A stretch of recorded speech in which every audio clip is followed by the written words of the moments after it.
Bettering your business takes working with the best. With the James Hardie Alliance, you gain access to leads, training, networking, and support from the #1 brand of siding in North America. Achieve new levels of success by joining the James Hardie Alliance today. In the time before AT&T Fiber Internet. Shame! Shame! Shame! What did you do, love? I ran out of internet data. And they're making you shame walk. No, it's just how I feel. Shame! Shame! In the time after AT&T Fiber Internet. Nice to have unlimited internet data, right? Right. The dawn of a better internet era with AT&T Fiber. Limited availability in select areas. Check eligibility at att.com/getfiber. Restrictions apply.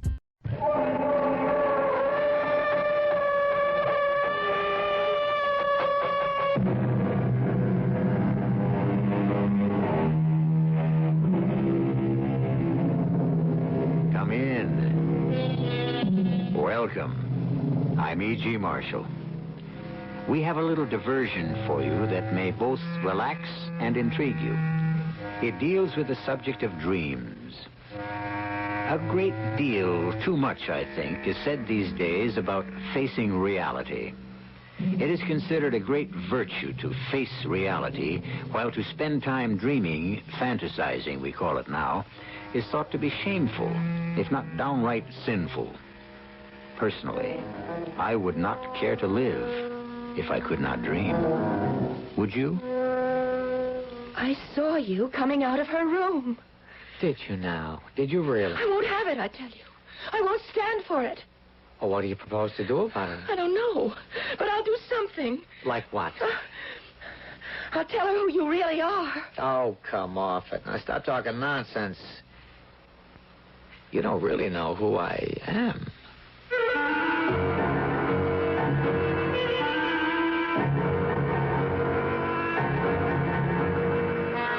Our mystery drama, The Stuff of Dreams, was written especially for the Mystery Theater by Elspeth Eric and stars Bryna Rayburn.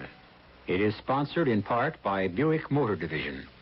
I'll be back shortly with Act One.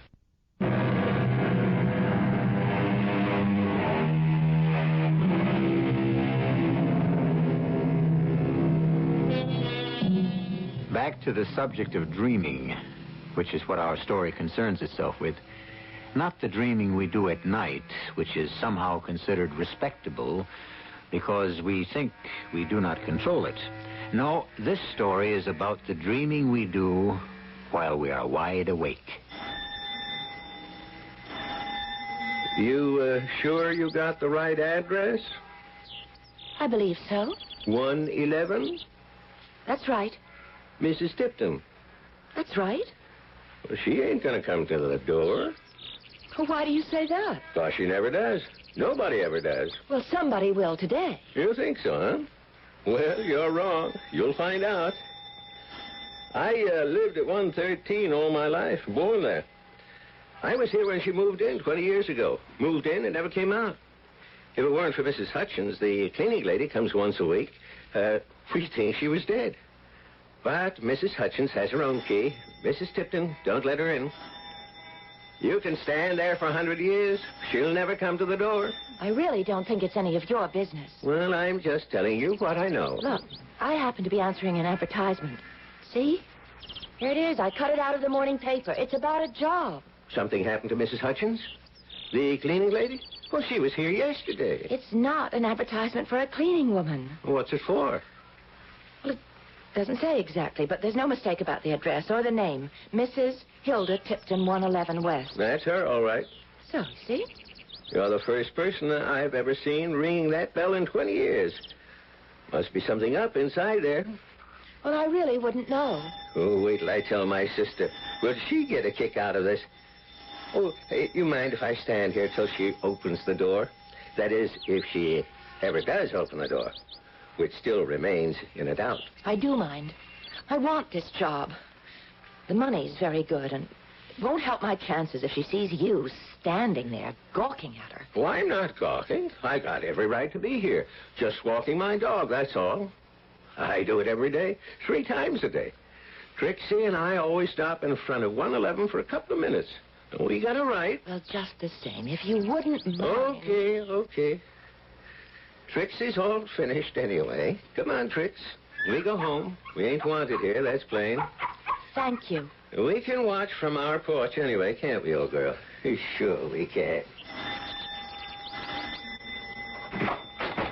Oh, what is... Oh, that sun so bright. Oh, come inside. Come in, for goodness sake. You did say 3 o'clock, didn't you? I mean, that's what I understood on the phone. Didn't you say... Go ahead. Go on into the drawing room. Go ahead. It takes me a little time. At first, I thought that maybe you weren't home or I'd made a mistake or something. Oh, what a beautiful room.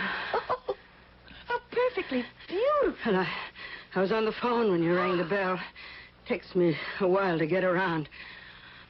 All this weight I have to carry. I have a glandular condition. Oh, I'm sorry. Well, go on, sit down. No, not there. That's a priceless antique. I'm sorry. Where shall I... Any place. I'm going to lie down on the couch myself. You don't mind? Oh, I don't mind. I'll just stand. If you want to. See, I have a heart condition, and my weight problem makes it worse. So I have to be careful. Well, now, you came about the position. Yes. What's your name? You told me on the phone, but I've forgotten. I talked to a lot of girls. My name is May Cook. May Cook? Yes? That's not a very imaginative name. Well, it's mine. It's the only one I've got. Well, you could change it to Maybelle, something like that. Well, I don't really want to. Oh, it doesn't matter what you call yourself. I myself changed my name from Hilda to Hildegard, but didn't seem to make much difference because I never see anybody or correspond with anybody or have anything to do with anybody, really. Not ever? Not anybody? Not since my husband divorced me and took my son away from me. Oh, that's awful. Oh, I am sorry. Not at all. No. He gave me plenty of money, and I bought this house and furnished it. But even so, to leave you alone like that... Oh, I never think about it. Or them. They got in the way. Got in the way? In the way of what? My kind of life. Mrs. Tipton, it's really hard to see where I'd fit in. I'm a trained social worker. That's how I make my living. At least, that was how I made my living. I was discharged 6 months ago. They were cutting down and... Well, I haven't been able to find anything in my field, and I'm running short of money, so I'm willing to take almost any kind of job if it's respectable. Look, I'm not going to ask you to do anything you wouldn't ordinarily do. Well, do you need a secretary? Something like that? I think I could manage that, maybe. Or be a companion. Oh, I don't want a secretary or a companion. Why would I? I never do anything, and I prefer being alone. Well, what is it that you do want? I want somebody to live for me. To live for you? Precisely. Well, I really don't know what that means, Mrs. Tipton. I never heard of anybody living for somebody else. Well, I shall explain. I don't pretend that my life in this house is living. Not what most people would call living. Though what do they know? Nothing. Actually, my life here is infinitely superior to what they would call living. Well, what precisely do you do, Mrs. Tipton? I dream. Just dream, that's all? What do you mean, that's all? Oh, it's easy to see you don't know much about dreaming. Well, you mean daydreaming? I know about that. I daydream sometimes. Everybody does once in a while. Yes, but how many make it a life's work? Well, not many, I guess. Hardly anybody would be my guess. Well, people don't have the time. They can't afford it. I know I certainly can't. Ah, but I do have the time, and I can afford it. But it sounds strange. Of course it sounds strange. No one has the sensitivity or the imagination to withdraw completely into the life of fantasy. A life peopled with the oddest creatures, doing the oddest things in the oddest way, saying incredible things, producing incredible incredible sensations. You make it sound fascinating. But I'm a very ordinary person, really. I don't think I could do anything like that. Of course you couldn't. And that wouldn't be what I'd require of you. Well, I think we really ought to discuss that. You said you wanted me to live for you. I want you out in the world, what people call the real world. Living what they call a real life. And that's all? That's all. You were a social worker. You must have got around a lot. Well, some. Do you have a lover? There's a man I'm interested in. We're not... What you said. I'm just interested in him. Aye, but you're a proper little thing, aren't you? Well, never mind. I'd want you to go on dating, whatever you've been doing with this man, and whatever else you do with your time. And that's all? And report back to me once a week. Tell me what you've done. I can't believe that that's all I'd have to do. You'd pay me for doing that? Yes. $300 a week. That's a great deal of money for just living and telling you about it. I just can't see why you'd want to pay me for doing just that. Oh, if you insist on an explanation... Well, I'd like to understand if I can. Very well. You see, I'd be better at the job, I think, if I understood a little. Well, you see, I'm thoroughly convinced that I've created the perfect life for myself. I live surrounded by beauty, charm. It is a beautiful house. All the senses are satisfied here. Do you smell the perfume in this room? Yes, it's lovely. I have it changed once a month. You see those draperies? Pure silk from Thailand. $100 a yard. Oh. And they're due to be changed shortly. When you change them, do you just throw the others away? Oh, you'd like to have them, wouldn't you? Well, perhaps if you're a very good girl. Well, they're so lovely. Everything in this house is lovely. Except me. Oh, Mrs. Tipton. Nobody weighing close to 300 pounds could be considered lovely, but it doesn't matter. Because I have my dreams. And in my dreams, I weigh exactly 110. And my hair grows to my waist and is a light auburn in color. And my feet are small and narrow. And my eyes are clear and bright. And my fingers are long and tapering. Oh, well, never mind. The point is that in my dreams, I am the loveliest thing on earth. And the loveliest things happen to me. Then why do you... That's been my life for 20 years. And I've adored every second of it. But now, well, I'm starting to grow older.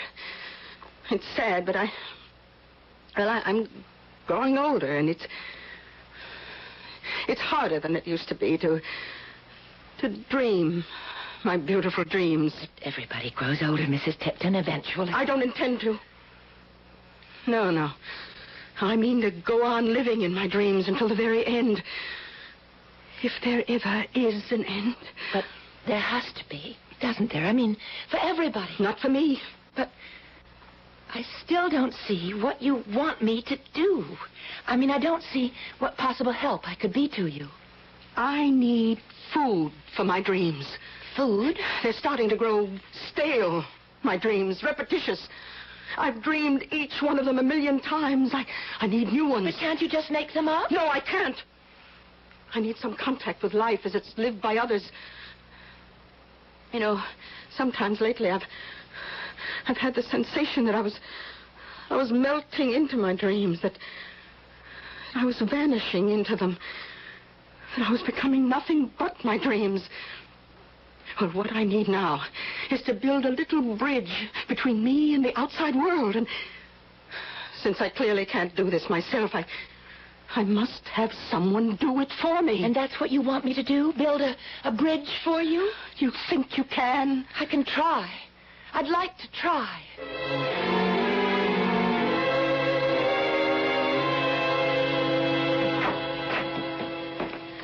Hello, Eddie.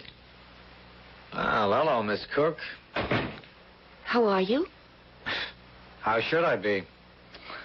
I know it must be hard for you. I've done time before. Oh, I feel so bad.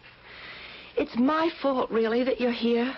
Well, so you turned me in. You did your duty. You were a good citizen. Yes, but... So you feel bad? Oh, Eddie. You know I take a special interest in you. You know that. Oh, yes, I know that. You haven't had an easy life. You know anybody who's had what you'd call an easy life? I don't, Miss Cook. You have to call me Miss Cook. I thought we were getting to be friends. Well, you know something? I forgot your first name. It's May. May. I'll call you Maisie, okay? Well, okay. At least it's better than Maybelle. Maybelle? What kind of a name is that? A woman I interviewed about a job yesterday. She thought I should change my name to Maybelle. Oh. Needless to say, I declined. Although I must admit, if she'd insisted, I'd have done it. The job pays so well. Wait, well, you got a new job? Well, it's very strange. I don't know how it's going to work out. Oh, no, wait a minute. It's legal, isn't it? Yes. It's perfectly legal. Okay, so what's the job? What does it pay? Well, you're not going to believe it. $300 a week. Oh, you're kidding. I'm not kidding. This woman, I don't know if she's crazy or what. She lives in this beautiful house. All this beautiful furniture, rugs, pictures. She never has any company. She never goes out. Why not? She doesn't want to. 20 years ago, her husband divorced her, and he got custody of their little boy. So she bought this gorgeous house, and she lives there. Doing what? Dreaming. She sleeps all the time? No, I think she means daydreaming, making up things. Well, so what does she need you for? To help her make up things? Well, she wants me to live for her. How are you supposed to do that? She says that all I have to do is live my normal life and once a week come and tell her about it. What's to tell? Well, she thinks if she has some sort of contact with the outside world, she thinks that would help her with her dreams. Oh, that's what she needs, help with her dreams. And I get $300 a week. Isn't that crazy? Well, isn't it? Say something. Yeah, no, I'm thinking. What about? I come up for parole next week. I think it'll go through. They practically promised me. Yes. Now, what are you going to do when you get out? Well, I told them I had a dishwashing job, and I do. Where are you going to live? Yeah, some flop house, I guess. Well, you'll get a better job. I have great faith in you, Eddie. And if there's anything I can do to help, you know you can count on me. Maisie, there's one thing you could do to help. Well, what's that? When I get out of here, let me move in with you. Eddie, just for a little while, till I get back on my Eddie, feet. I don't know. Look, I don't mean shack up together. I mean, just let me sleep on the couch or the floor, anything. Well... It'd mean everything to me. Well, for a while, maybe. Okay. You can stay with me for a little while.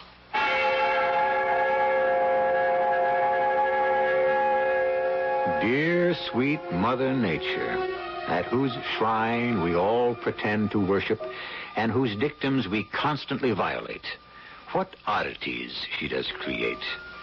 Perhaps to revenge herself on us for our misdeeds. Perhaps to punish us for our hypocrisy. Perhaps to show her contempt for our stupidity. Whatever her reasons, it is an undeniable fact that here and there are specimens of her handiwork that shock, terrify, and appall us. I'll be back shortly with Act Two.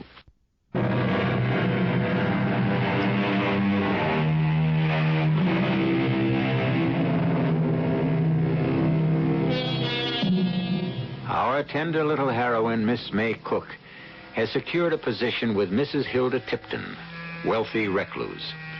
In return for a handsome salary Miss Cook has only to lead her ordinary life and report weekly to her employer its mundane contents.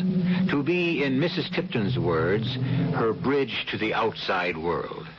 For Mrs. Tipton spends all her time dreaming. Just dreaming. While in another part of town altogether is a man called Eddie who spends his time in prison also dreaming. Dreaming of the day of his parole. Got the job, didn't you? She ought to give you your own key. I know she doesn't like answering the door. Mrs. Hutchins has her own key. She lets herself in. So why don't she give you your own key? You're getting to be as snooty as she is. Come on, Trixie. Let's not hang around where we're not wanted. We can always watch from the porch.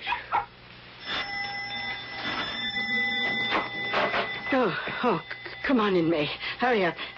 Looks like rain. Terrible day. Oh, well, go on in. Take your coat off. Go on in. I hope to goodness you've got something to tell me. Something with a little spice to it. I don't mind telling you what you tell me about the world out there. Makes me glad I don't live in it. Oh, move that pillow, will you? Which one? On the couch, the gold one. I need it for my back. That's it. Oh, go ahead. Well, the beginning of the week wasn't so very exciting. I bought some clothes.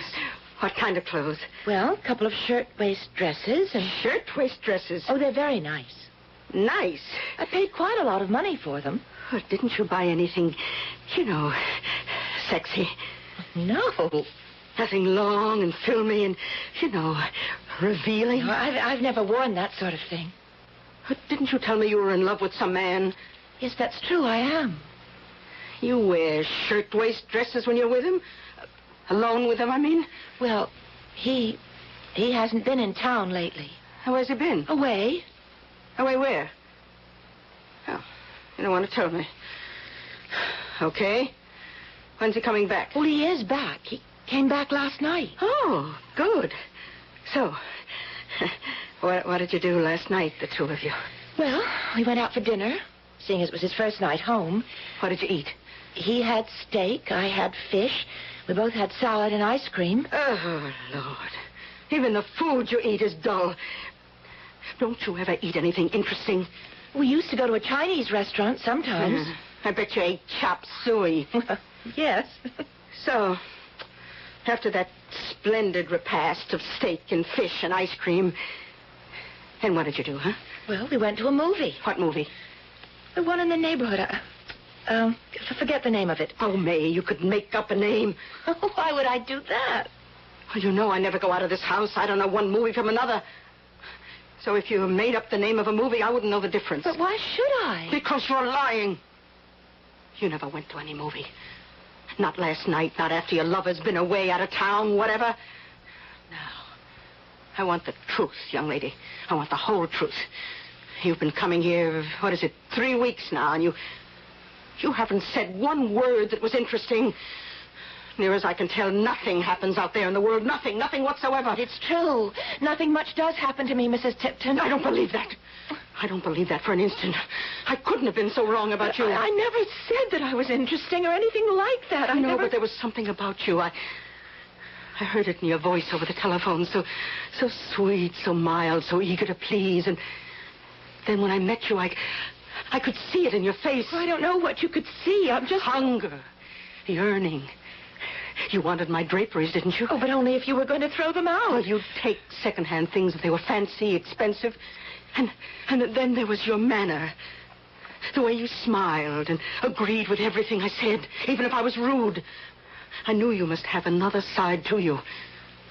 What I saw couldn't be the whole of May Cook. There must be another part of her that was jealous and spiteful and angry. No, I'm not. And guilty. Guilty of being spiteful and jealous and greedy. No, Mrs. Tipton. Yes, Miss Cook. Now, suppose you tell me about this lover of yours. Tell me all about him. What's his name? That'll do for a start. Eddie. Eddie what? You said he's been out of town. He's been in jail. In jail? In jail! Well, that's wonderful. In jail for what? What did he do? Well, he broke into somebody's apartment. Your apartment? No. Then how'd you get to know him? It was the apartment of a friend of mine. So when she had to go to court to identify him, I went with her. She was frightened, so I went. Now, hold on.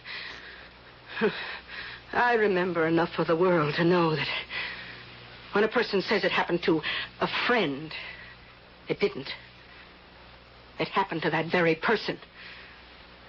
So, this Eddie didn't break into the apartment of a friend of yours, did he? He broke into your apartment, and that's how you met him. Am I right? Isn't that what happened? Yes.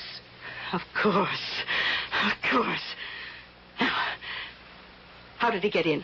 Through the kitchen window. And you heard him moving around? Yes. What did he steal?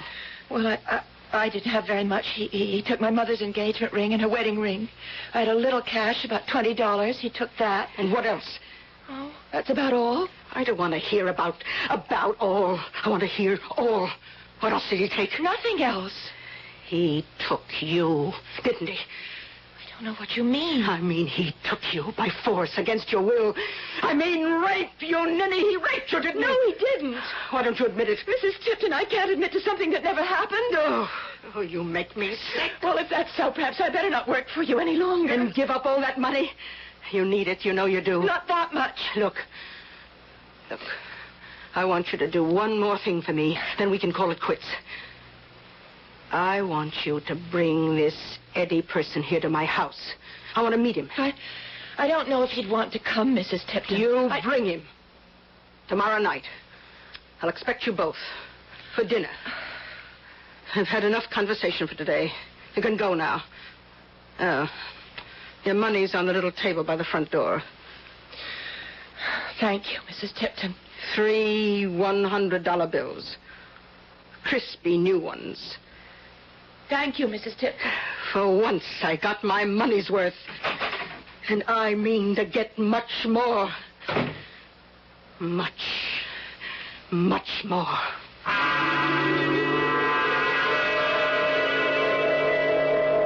That's all you told her? That I spent part of a year in a slammer? Well, there wasn't anything else to tell. Well, it just doesn't add up. Oh, what doesn't add up, Eddie?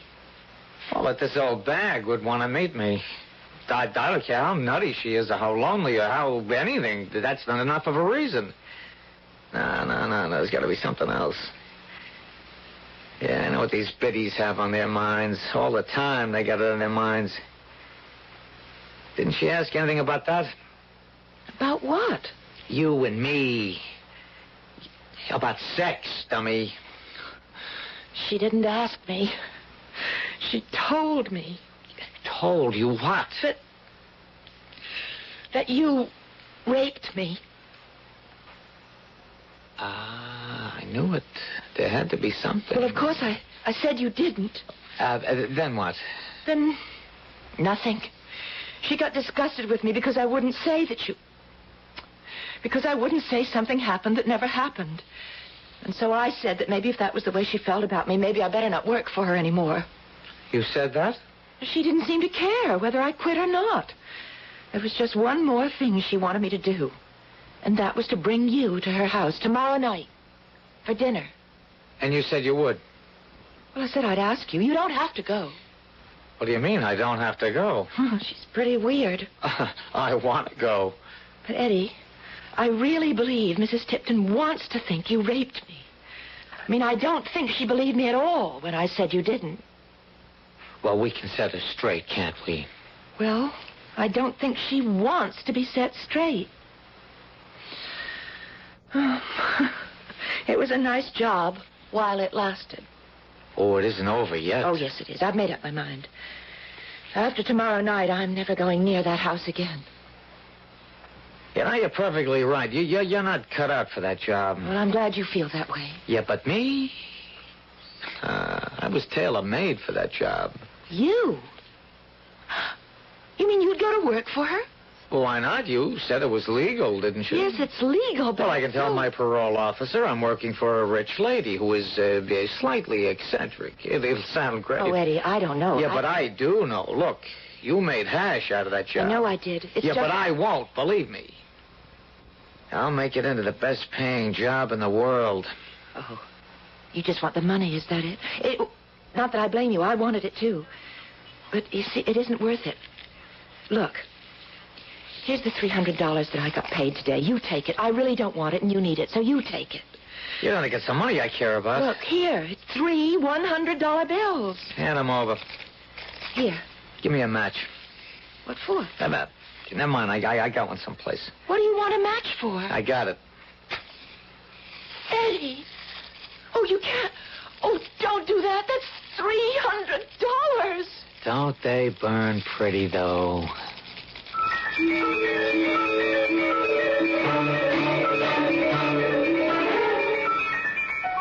Well, some people have money to burn, I guess. Not me, and nobody I know either. And even if we did have, I don't think we'd go ahead and actually do it. I mean, we'd somehow think of something else, anything else to do with it besides burn it. I mean to say, $100 bills are legal tender, not legal tinder. We'll be back shortly with Act 3.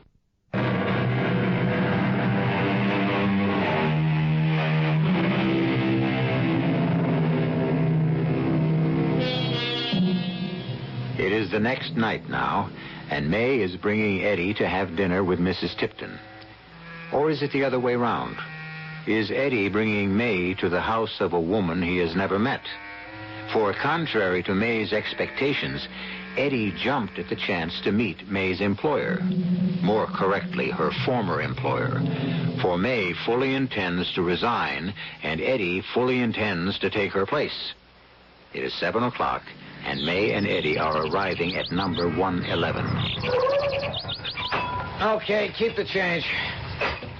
Well, well, well. Don't pay any attention to him. Well, who is he? He lives next door. Well, I didn't expect to see you. Not tonight. Remember, Eddie, this is the last time I'm going to come to this house. I got you. And with a man alongside you, too. Mrs. Tipton must be loosening up a bit. Am I right? Just ignore him. For 20 years, it was just Mrs. Hutchins went through that door. Then the young lady makes an appearance. Now, lo and behold, a young gentleman. Why don't you just go on home, huh? I live next door. Well, go there. Okay. Come along, Trixie. We'll sit on the front porch and watch what happens. Ah, there you are. I've been waiting. Come in. Come in.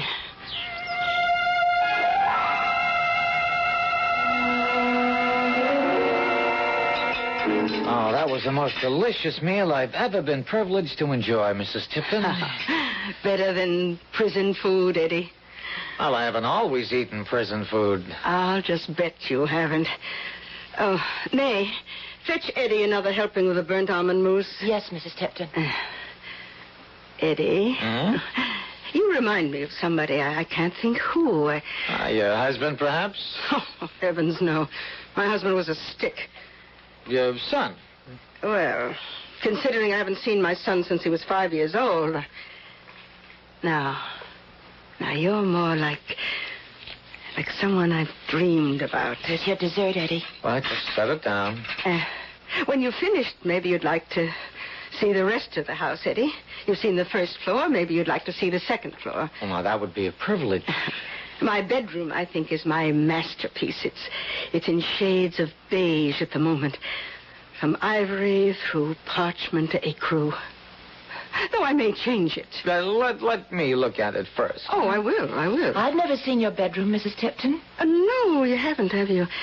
And I once promised to show it to you, didn't I? Yes. Well, then we'll all look at it together. Eddie, finished your mousse? All finished.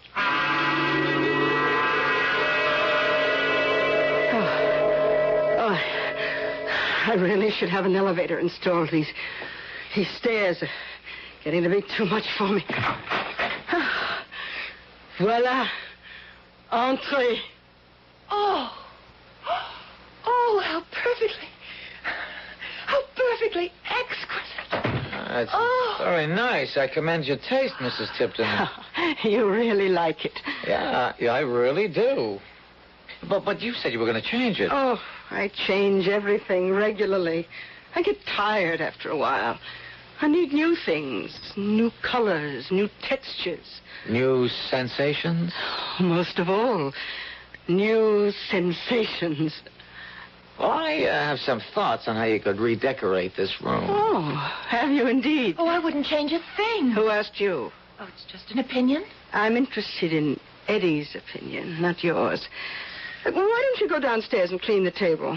Yeah, why don't you? And wash the dishes. I prefer to stay here. I wasn't hired to clear the table and wash the dishes. And nevertheless, just this once. This one time. Not this one time. Not any time. May, step outside with me for a minute, huh? Outside where? Wait, just outside in the hall. What for? Well, for a little conversation, that's all. Now, come on. After you. All right. Just for a few minutes. Now, look, I want 5 minutes alone with Mrs. Tipton. You really want to work for her? You want to do her living for her? I really want to. Eddie, you don't know what she's like. Oh, I know exactly what she's like. She's another one of those women. I've known them all my life. What women? Women like you. Oh, she's nothing like me. Not outside, but inside, you're alike. You're the kind that likes criminals. You like everything about them. If I wasn't a criminal, you wouldn't like me. I wanted to help you. To understand you, to help you to understand yourself. I understand myself perfectly. I understand myself backwards, forwards, sideways. I'm bad, Maisie. Bad. No, not really. Yes, no. really, she understands. That fat blob in there. I'm what she's been dreaming about all these years. Lust and lasciviousness and uncontrolled passion, dreaming of a life where anything goes and the world belongs to the clever and the strong. I've never lived that way. I've never dreamed about those things. Oh, yes, you have, baby. You haven't got the gumption to do anything for yourself, so you find somebody like me and pretend you want to change me, but you want to rehabilitate me. Isn't that what you call it? Well, I can't be rehabilitated, baby. I don't want to be. And that fat lady in there doesn't want me rehabilitated. She wants me just the way I am. So now, if you'll excuse me. Eddie. Mrs. Tipton? Well, you've turned off all the lights. The moonlight comes through the windows. Well, how romantic. Moonlight streaming through parchment silk. And where are you, Mrs. Tipton? Here, Eddie. Why, now, would you by any chance be in the big canopied bed, Mrs. Tipton? The big bed draped in ivory net? Silk net. But I can scarcely see you. You can hear my voice. So I can, Hilda. Oh, call me Hildegard. You said I reminded you of someone. Someone I've known intimately. Well, suppose I light a match and you take a look at my face. Think who it is I remind you of. You ready? Oh, yes. Why, I know you. I know you. Is it possible? Is what possible? That you are him, the fiend, the arch-fiend. Am I? Oh, light another match. Look carefully at my face, Hildegard. Oh, is it possible? You're here with me, and you are going to... To what? You're going to force yourself on me, aren't you? Oh, I know it. It's what I've dreamed of.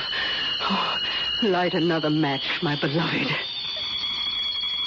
Your Majesty, your satanic Majesty, I am your servant, your slave.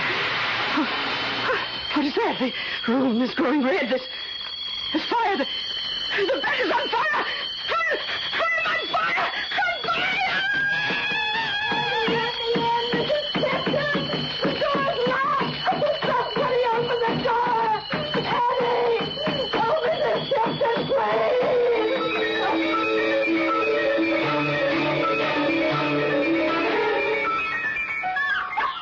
Quiet, Trixie. Oh, Mrs. Hutchins. Mrs. Hutchins. I'm in a hurry. Oh, terrible thing about the fire. terrible. That beautiful house. Though I've never been inside, of course. Have they been questioning you, the police and the fire people? Yes. Well, they'll get around to me later. Me and my sister. No doubt. We were the ones who called the fire department, you know. Didn't they tell you? No. Oh, yes. My sister and I heard this sort of explosion. And then we saw smoke coming out of one of the upstairs rooms. Mrs. Tipton's gorgeous bedroom. Is that what room it was? Yes. Then she must have started it herself. I wouldn't know about that. Well, nobody got out, I understand. Nobody. Where was Mrs. Tipton at the time?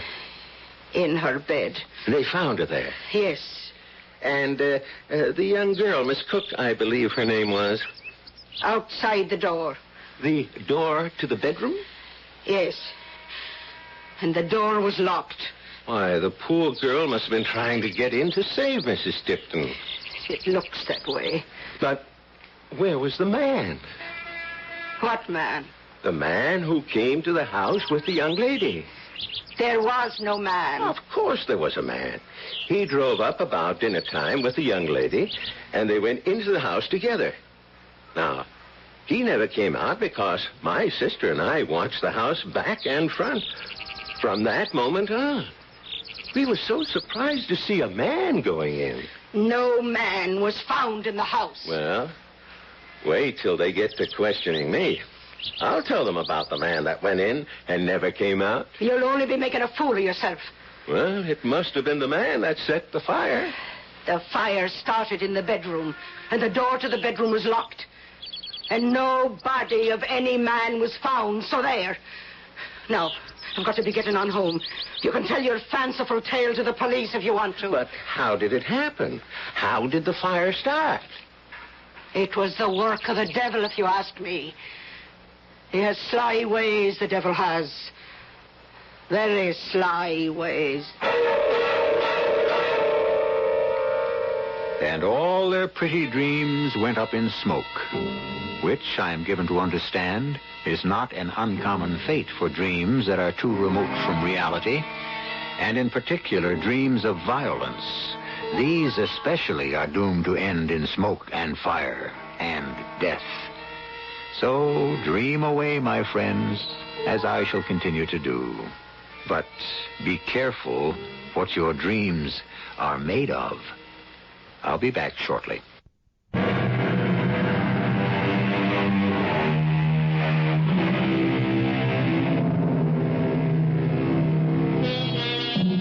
Our revels now are ended.